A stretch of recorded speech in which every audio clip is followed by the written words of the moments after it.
Selamat pagi, Bu. Selamat pagi. Apa kabar adik-adik? Baik, Ibu. Oke. Coba kamu lihat dulu di bawah kolong meja tuh. Jangan sampai ada kotoran. Bersihkan dulu ya. Supaya lebih segar ya kelasnya. Sudah, Ibu. Sudah? Sudah, Ibu. Oke. Apa kabar semuanya? Kabar baik, Ibu. Sudah siap tidak untuk menerima pembelajaran pada hari ini? Siap, Ibu. Sudah ya, harus siap. Oke, Ibu minta satu orang untuk memimpin kita dalam doa. Ica, silakan. Marilah kita ambil sikap yang pantas untuk berdoa dalam nama Bapa, Putra, dan Roh Kudus. Amin. Selamat pagi Allah Bapa dalam surga, puji serta syukur kami haturkan kepadamu, sehingga kami semua dapat berkumpul di tempat ini dalam keadaan sehat. Tuhan Yesus, sebentar lagi kami akan memulai pembelajaran kami hari ini. Bimbinglah kami, semoga apa yang kami pelajari hari ini dapat bisa kami terima. Namamu kami puji kini dan sepanjang segala masa. Amin. Dalam Bapa, Putra, dan Roh Kudus. Amin. Terima kasih adik Yuchan untuk doanya. Doanya sangat luar biasa ya. Oke. Ada yang masih ingat tidak tentang pertemuan kita minggu lalu? Masih, Bu. Oke. Coba dijelaskan tentang apa? Tentang pasar, Bu. Apa itu pasar? Pasar itu merupakan sebuah tempat bertemunya penjual dan pembeli barang atau jasa. Sudah? Oke. Ternyata adik Chef masih ingat ya tentang pertemuan kita minggu lalu. Oke, Ibu mau tanya, kira-kira ada yang masih ingat tidak tentang pertemuan kita minggu lalu? Tentang apa? Mungkin bisa dijelaskan? Saya, Bu. Oke, silakan. Pasar adalah sebuah tempat bertemunya antara penjual dan pembeli barang atau jasa. Sudah? Sudah, Bu. Oke, terima kasih Cece untuk jawabannya. Ternyata kamu masih ingat ya tentang pertemuan minggu lalu. Ibu pikir kalian sudah lupa tentang pertemuan kita minggu lalu. Oke, sebelum kita lanjut ke materi hari ini, Ibu mau tanya ketua kelas dulu. Ada yang tidak hadir tidak? Hadir semua, Ibu. Hadir semua, Ibu. Oke, kalau begitu kita lanjut saja ya. Hari ini kita akan mempelajari tentang pasar oligopoli. Oke, sebelum kita melanjutkan materi pada hari ini, Ibu akan menjelaskan tentang tujuan pembelajaran kita pada hari ini. Yang pertama, yaitu kita mempelajari tentang pengertian dari pasar oligopoli. Yang kedua adalah menjelaskan tentang tujuan dari pasar oligopoli. Yang ketiga adalah ciri-ciri pasar oligopoli, dan yang keempat adalah jenis-jenis dari pasar oligopoli. Nah, sebelumnya Ibu mau tanya dulu, ada yang pernah dengar tidak tentang kata oligopoli? Ayo, kamu pernah dengar tidak? Belum, Ibu. Belum? Oke, kalau begitu Ibu akan menjelaskan tentang apa itu pasar oligopoli. Baik, jadi pasar oligopoli adalah pasar persaingan tidak sempurna di mana kondisi pasar komoditasnya hanya dikuasai oleh beberapa perusahaan. Nah, kondisi ini membuat persaingan harga di pasar tidak seimbang. Itu adalah pengertian dari pasar oligopoli. Yang berikut adalah tujuan dari pasar oligopoli. Apa sih tujuan dari pasar oligopoli ini? Jadi tujuan dari pasar oligopoli ialah agar konsumen dapat memilih produk sesuai dengan keinginannya. Oleh karena hal ini, membuat peningkatan kesadaran produsen untuk memuaskan kebutuhan konsumen, dan perusahaan terus melakukan inovasi dan pengembangan produk semakin lebih baik. Yang ketiga adalah ciri dari pasar oligopoli. Ada yang sudah pernah baca tentang ciri dari pasar oligopoli? Mungkin ada yang tahu berapa itu ciri pasar oligopoli itu ada berapa? Tidak tahu, Ibu. Tidak tahu? Oke. Ibu akan menjelaskan tentang ciri-ciri pasar oligopoli. Yang pertama adalah saling ketergantungan. Nah, di sini ciri utama oligopoli adalah saling ketergantungan antara perusahaan yang satu dengan perusahaan lainnya. Yang kedua adalah iklan dan kampanye jadi instrumen yang kuat. Nah, di pasar oligopoli, keputusan suatu perusahaan untuk memberikan efek langsung pada perusahaan lain. Oleh karena itu, perusahaan harus waspada sepanjang waktu untuk memantau pergerakan perusahaan pesaing, salah satunya melalui iklan dan kampanye. Yang ketiga adalah produk yang bersifat homogen. Nah, produk yang dijual di pasar ini umumnya bersifat homogen. Perusahaan biasanya hanya akan memproduksi satu produk saja, artinya produk yang satu dengan yang lainnya itu saling menggantikan. Yang kelima adalah perusahaan baru sulit untuk masuk. Nah, oligopoli umumnya akan membatasi kompetisi pada beberapa perusahaan yang sudah ada lebih dulu. Nah, sama seperti monopoli, perusahaan baru akan lebih sulit untuk masuk ke pasar ini. Sampai di sini sudah mengerti? Atau mungkin ada yang ingin bertanya? Mungkin ada yang masih bingung tentang ciri-cirinya? Kalau tidak ada, supaya Ibu lanjutkan tentang jenis-jenis pasar oligopoli. Oke, Ibu lanjut saja ya. Yang berikut adalah jenis-jenis pasar oligopoli. Jenis pasar oligopoli ini ada dua ya, yaitu oligopoli murni atau pure oligopoli, dan yang kedua adalah oligopoli terdiferensiasi atau differentiated oligopoli. Nah, yang pertama adalah pasar oligopoli murni. Pasar oligopoli murni adalah pasar di mana barang yang diperjualbelikan itu bersifat identik atau sama. Misalnya, perusahaan semen dan rokok. Yang kedua adalah pasar oligopoli terdiferensiasi atau differentiated oligopoli. Adalah pasar dengan barang yang homogen yang dapat dibedakan. Oke, sampai di sini ada yang ingin bertanya? CC mungkin ingin bertanya? Oke, silakan. Baik Ibu, terima kasih atas waktu dan kesempatan yang diberikan kepada saya. Saya atas nama Yosefa Widiawati ingin bertanya Ibu. Oke, silakan. Tadi Ibu menjelaskan contoh dari pasar oligopoli, yaitu industri rokok. Yang menjadi pertanyaan Ibu, mengapa industri rokok digolongkan menjadi pasar oligopoli Ibu? Oke. Pertanyaannya sangat bagus ya.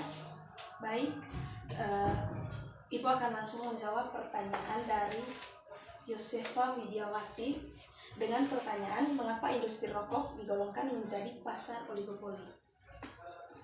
Oke, seperti yang sudah Ibu jelaskan ya, di ciri-ciri pasar oligopoli tadi, yaitu salah satunya sifat barang yang bersifat homogen ya. Artinya barangnya itu hanya satu, tetapi dalam perusahaan tersebut mereka menciptakan begitu banyak varian atau contohnya rokok ada yang variannya mint, kemudian ada juga yang variannya mungkin mereka akan menciptakan yang rasa stroberi ya, kita tidak tahu kan, tapi di situ jenis barangnya hanya satu ya, yaitu rokok ya. Jadi kata kuncinya adalah pasar oligopoli ini barangnya itu bersifat homogen atau hanya satu saja, tetapi dia itu memiliki banyak variannya. Bagaimana Yosefa? Baik, mengerti? mengerti. Oke, ada yang ingin bertanya lagi? Mungkin ada yang masih bingung tentang penjelasannya? Pas Bu. Yuchan? Pas Ibu. Oke, pas ya Yuchan ya. Iya. Oke, Ibu akan memberikan tugas diskusi ya. Oke, tolong dicatat. Baik Ibu. Sebelumnya Ibu akan membagi kalian ke dalam dua kelompok ya. Yuchan, kamu kelompok 1 ya. Oh iya Ibu. Yosefa, kamu kelompok 2. Oke, tolong dicatat ya pertanyaannya. Yang kelompok 1, jelaskan perbedaan pasar oligopoli kolusi dan pasar oligopoli non kolusi. Sudah? Ibu ulang ya. Iya Bu. Kelompok 1, jelaskan perbedaan pasar oligopoli kolusi dan pasar oligopoli non kolusi.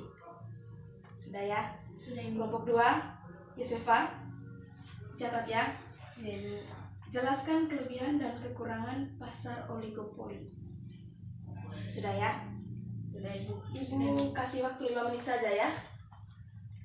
Baik Ibu. Oke, silakan dicari jawabannya.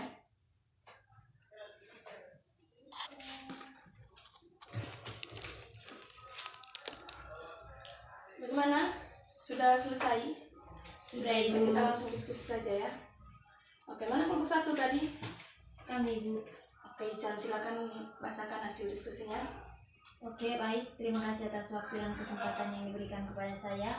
Saya selaku perwakilan dari kelompok 1 atas nama Maria Yuyun Diana Lalu ingin menjawab pertanyaan yang diberikan oleh Ibu.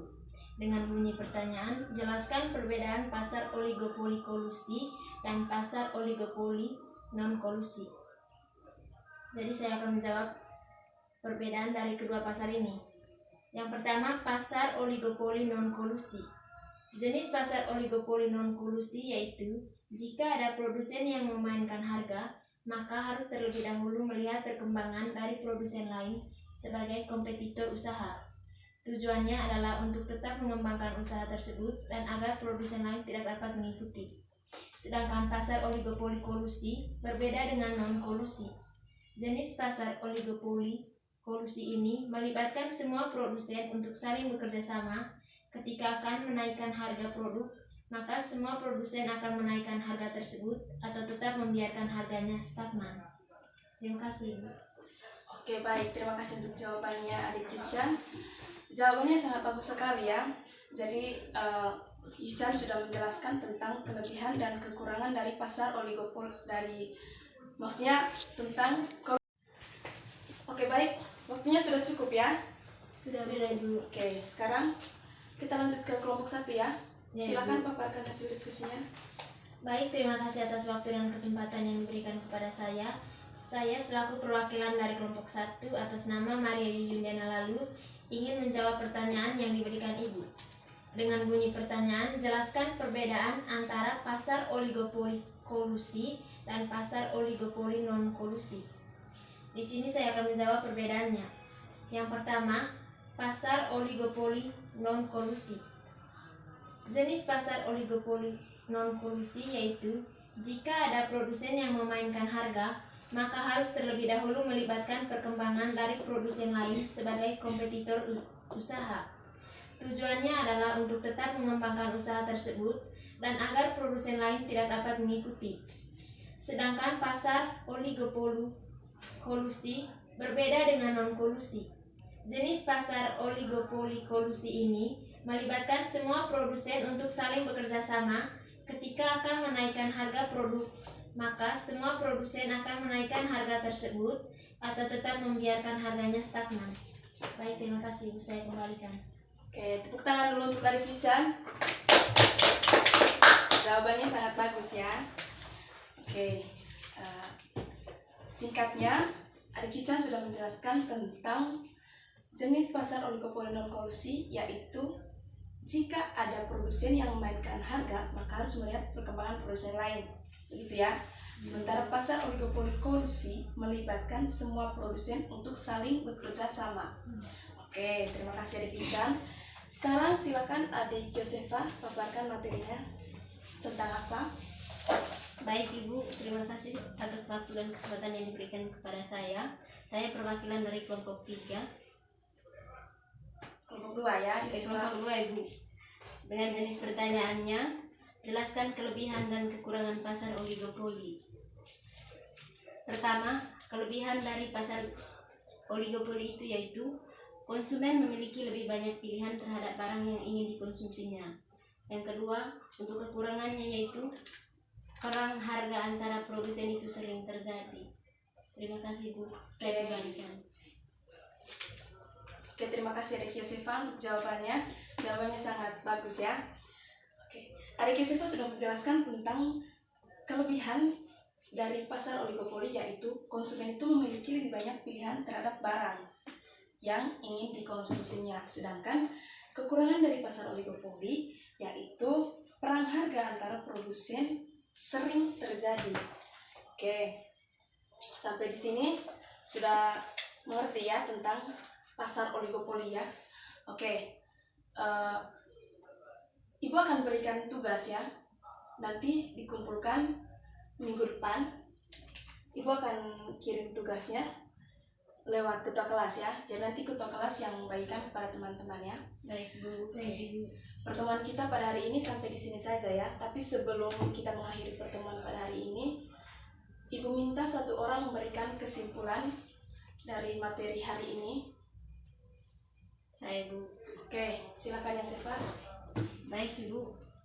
Kesimpulan dari materi hari ini yaitu yang pertama, pengertian dari pasar oligopoli. Pasar oligopoli adalah pasar persaingan tidak sempurna di mana kondisi pasar komoditas hanya dikuasai oleh beberapa perusahaan. Yang kedua, tujuan dari pasar oligopoli. Tujuan dari pasar oligopoli ini adalah agar konsumen dapat memilih produk sesuai dengan keinginannya.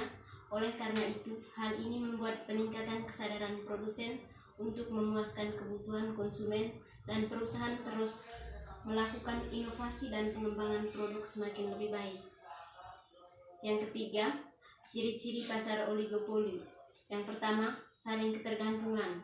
Ciri utama oligopoli adalah saling ketergantungan antara perusahaan dalam pengambilan keputusan. Yang kedua, iklan dan kampanye jadi instrumen kuat. Di pasar oligopoli, keputusan satu perusahaan akan memberikan efek langsung pada perusahaan lain. Yang ketiga, produk bersifat homogen. Produk yang dijual di pasar ini umumnya bersifat homogen. Yang ketiga, kompetitif. Pasar oligopoli sangat menitik beratkan persaingan. Di sini setiap langkah satu perusahaan akan mempengaruhi perusahaan lain. Yang kelima, perusahaan baru sulit untuk masuk. Oligopoli umumnya akan membatasi kompetisi pada beberapa perusahaan yang sudah ada lebih dulu. Sama seperti monopoli, perusahaan baru akan lebih sulit untuk masuk ke pasar. Itu saja Ibu. Oke, terima kasih Adik Yosefa untuk kesimpulannya. Sangat luar biasa ya kesimpulan yang diberikan oleh Adik Yosefa. Oke, Ibu akan meluruskan ya tentang kesimpulan pembelajaran kita pada hari ini. Pada dasarnya, oligopoli memang suatu persaingan yang tidak sempurna, sehingga bagi para produsen baru akan sangat sulit untuk masuk ke pasar oligopoli ini. Namun di sisi lain, dalam mempertahankan perusahaan yang berbeda di dalam pasar oligopoli sangat tidak mudah karena dibutuhkan perencanaan pemasaran yang matang. Oleh sebab itu, hanya beberapa produsen saja yang mampu bertahan pada pasar oligopoli. Oke, sekian materi kita pada hari ini ya. Minggu depan kita akan mempelajari tentang pasar monopoli. Jadi Ibu minta untuk adik-adik mencari ya materi tentang pasar monopoli supaya nanti minggu depan tidak hanya Ibu ya yang menjelaskan tentang materinya, tapi adik-adik juga harus lebih paham ya. Baik Bu. Oke, sebelum kita menutup pembelajaran pada hari ini, Yuchan silakan menutup pelajaran kita pada hari ini dengan doa. Baik, mari kita ambil sikap yang pantas untuk berdoa. Dalam nama Bapa, Putra, dan Roh Kudus. Amin. Terima kasih Tuhan Yesus atas bimbingan dan penyertaan-Mu, sehingga kami semua dapat menyelesaikan pembelajaran hari ini dengan baik dan lancar. Kiranya apa yang kami pelajari pada hari ini dapat berguna bagi masa depan kami. Dengan perantaran Kristus Tuhan kami. Amin. Dalam nama Bapa, Putra, dan Roh Kudus. Amin. Oke, selamat siang ya adik-adik. Terima kasih Bu.